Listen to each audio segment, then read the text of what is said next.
మహబూబ్ నగర్ జిల్లా మక్తల్లో ఎంపీ జితేందర్ రెడ్డికి షాక్ తగిలింది. మక్తల్ టీఆర్ఎస్ సమావేశంలో కార్యకర్తలు జితేందర్ రెడ్డికి వ్యతిరేకంగా నినాదాలు చేశారు. మక్తల్లో టీఆర్ఎస్ ను ఓడించేందుకు ప్రయత్నించారని జితేందర్ రెడ్డిపై చిట్టెం రామ్మోహన్ రెడ్డి అనుచరులు మండిపడ్డారు.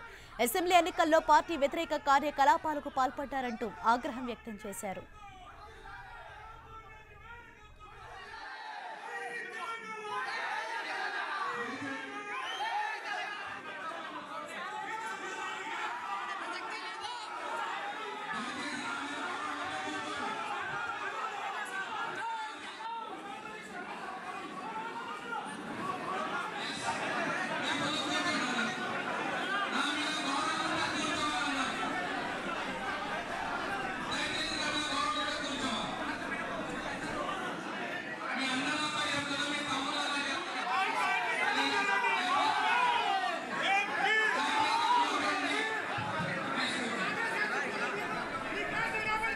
మహబూబ్ నగర్ జిల్లా మక్తల్లో ఎంపీ జితేందర్ రెడ్డికి షాక్ తగిలింది. మక్తల్ టీఆర్ఎస్ సమావేశంలో కార్యకర్తలు జితేందర్ రెడ్డికి వ్యతిరేకంగా నినాదాలు చేశారు.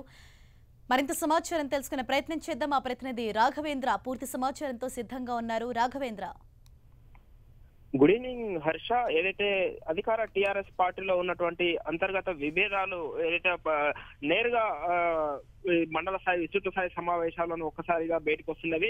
ఈ రోజు చూసినట్టయితే ముఖ్యంగా మక్తల్ నియోజకవర్గంలో జరుగుతున్నటువంటి మండల స్థాయి కార్యకర్తల సమావేశంలోనూ ఆత్మకూరులో జరుగుతుంది మక్తల్ నియోజకవర్గానికి సంబంధించింది. అయితే ఈ నేపథ్యంలోనూ కొద్ది రోజుల క్రితం జరిగినటువంటి ఎన్నికలలోనూ స్థానికంగా ఉన్నటువంటి ఎంపీ జితేందర్ రెడ్డి అక్కడ సిట్టింగ్ ఎమ్మెల్యే అయినటువంటి చిట్టెం రామ్మోహన్ రెడ్డికి టీఆర్ఎస్ పార్టీ అభ్యర్థి తరఫున బరిలో ఉన్నటువంటి నేపథ్యంలోనూ పూర్తి స్థాయిలో సహకరించలేదని చెప్పేసి అక్కడ ఉన్నటువంటి చిట్టెం అనుచరులు ఏదైతే ఉన్నారో నేరుగా ఎంపీ ముందే ఆందోళన నిరసన వ్యక్తం చేసినటువంటి పరిస్థితి కనిపిస్తుంది.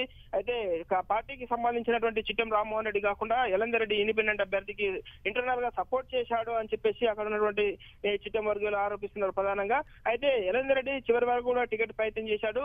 అసమ్మతి నేతలందరూ ఏకమయ్యేసి అక్కడ రెబల్ అభ్యర్థిగా ఎలందర్ రెడ్డిని బరిలోకి దింపినటువంటి నేపథ్యంలోనూ అదే ప్రధానంగా ఎలందర్ రెడ్డి మాత్రం చూసినట్టయితే ఎంపీ జితేందర్ రెడ్డి అనుచరుడుగా ఉన్నారనేది ఒక కోణంలో చూసేసి వీళ్ళంతా ఆరోపణలు చేస్తున్నటువంటి పరిస్థితి కనిపిస్తుంది. దీంతో ఒక్కసారిగా ఎంపీ తనకు పూర్తి స్థాయిలో సహకరించలేదని చెప్పేసి అక్కడ నేరుగా సభలోనే వీళ్ళంతా కూడా ఒక్కసారిగా ఆందోళనలు చేపట్టారు. దీంతో ఒక నుంచి నేరుగా ఎంపీ జితేందర్ రెడ్డి సభా వేదిక దిగి వెళ్ళిపోయారు. అయితే ఇది ఇక్కడ చూసినటువంటి పరిస్థితి. అదే విధంగా నిన్న చూసినట్టయితే కల్వకుర్తిలో స్థానిక ఎమ్మెల్యే జైపాల్ యాదవ్ కు అక్కడ ఉన్నటువంటి ఎమ్మెల్సీ కంచిరెడ్డి నారాయణ రెడ్డి పూర్తి స్థాయిలో సహకరించలేదు. ఎన్నికల సమయంలోనూ అక్కడ బీజేపీ అభ్యర్థికి ఇంటర్నల్ గా సపోర్ట్ చేసిందని చెప్పేసి జైపాల్ యాదవ్ వర్గం అక్కడ ఒకసారిగా విభేదాలు బగ్గుమన్నటువంటి పరిస్థితి కనిపిస్తుంది. అంటే ఇదంతా చూసినట్టయితే కొద్ది రోజుల క్రితం జరిగినటువంటి ఎన్నికలలోనూ అక్కడ ఉన్నటువంటి స్థానిక నేతలకు అధికార పార్టీ నేతలకు కొంతవరకు సహకరించలేదని చెప్పేసి ఇప్పుడు గెలిచినటువంటి స్థానిక ఏదైతే ఎమ్మెల్యేలు ఉన్నారో వాళ్ళందరూ కూడా వాళ్ళ అనుచరులు ముఖ్యంగా వాళ్ళ అనుచరులు ఈ విషయాన్ని తెర మీదకి తీసుకురావడం అక్కడ ఉన్నటువంటి సమావేశాల్లో ఒక్కసారిగా ఆందోళనలు నిరసనలు చేయడంతోనూ ఒక అధికార టీఆర్ఎస్ పార్టీలో మాత్రం ఈ నిరసన శాఖ మహబూబ్నగర్ జిల్లా వ్యాప్తంగా కూడా చాలా నియోజకవర్గాల్లో కొనసాగుతున్నటువంటి పరిస్థితి కనిపిస్తుంది. ముఖ్యంగా కల్వకుర్తి మక్తల్ నియోజకవర్గాల్లో మాత్రం ఈ రెండు నియోజకవర్గాలకు సంబంధించినటువంటి అంతర్గత విభేదాలు ఒక్కసారిగా సభా వేదికల ముందే బయటకు వచ్చాయని కూడా చెప్పవచ్చు Harsha. Right, thank you Raghavendra.